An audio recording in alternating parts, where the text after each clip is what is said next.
Look at the nearest object you bought. It could be your phone, your coffee mug, your desk, or the chair you are sitting in. It probably seems like a finished thing. It has a shape, a purpose, and a price. But the finished object hides the process that produced it. Welcome to democratic economy, where we follow the structure of the system to identify the underlying mechanisms of inequality. Today, we are starting with the smallest useful building block of capitalism, the commodity. A commodity is not simply an object. It is something produced so that it can enter exchange. A chair you build for your own kitchen has a use. A chair produced for sale has that same use, but it also enters a market where it must be compared with everything else people could buy. To understand what is inside a commodity, let us take the chair apart. Not literally. That would make this a very short and expensive lesson. The chair contains material taken from nature. The wood came from a tree. The metal came from ore. The fabric began as a plant, an animal product, or a material synthesized from resources extracted from the earth. The chair also contains human labor. Someone harvested the wood, transported it, cut it, shaped it, assembled it, and delivered it. Even the machines used in that process were made from nature, transformed by earlier labor. If we keep tracing every tool and material backward, we repeatedly arrive at the same two components, nature and human labor. Nature provides the material. Labor transforms that material into a form that can enter the market. That gives us the first constant found in every commodity.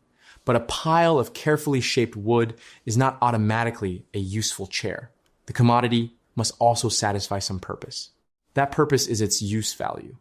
Use value is qualitative. It describes what the commodity does for someone.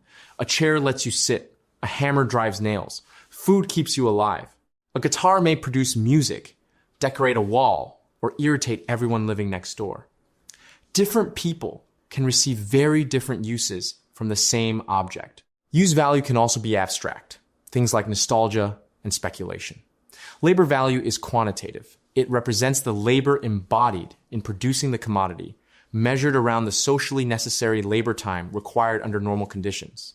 That quantitative quality allows unlike commodities to be compared through abstract labor. This distinction matters because use and production answer different questions.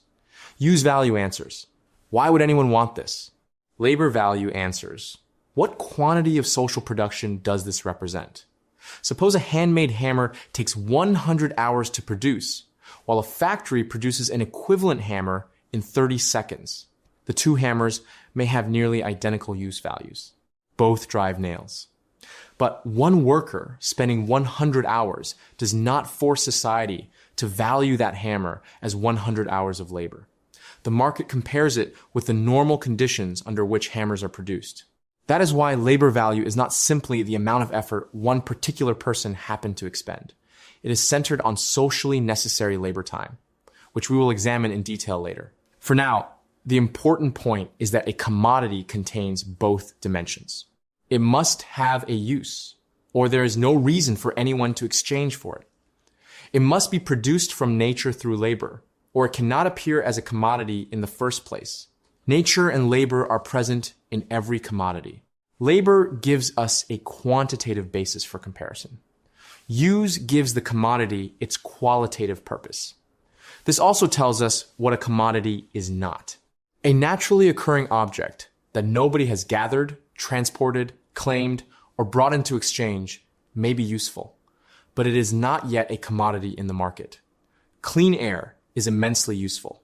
Under normal circumstances, however, nobody has to produce and sell each breath to you. Hopefully we can keep it that way. Once labor is performed to capture, bottle, transport, and sell something, it enters a different social relationship. It becomes a commodity. That relationship is where our investigation begins, because capitalism does not merely produce useful things. It organizes how those things are owned, compared, exchanged, and distributed. In the next video, we will place commodities into exchange.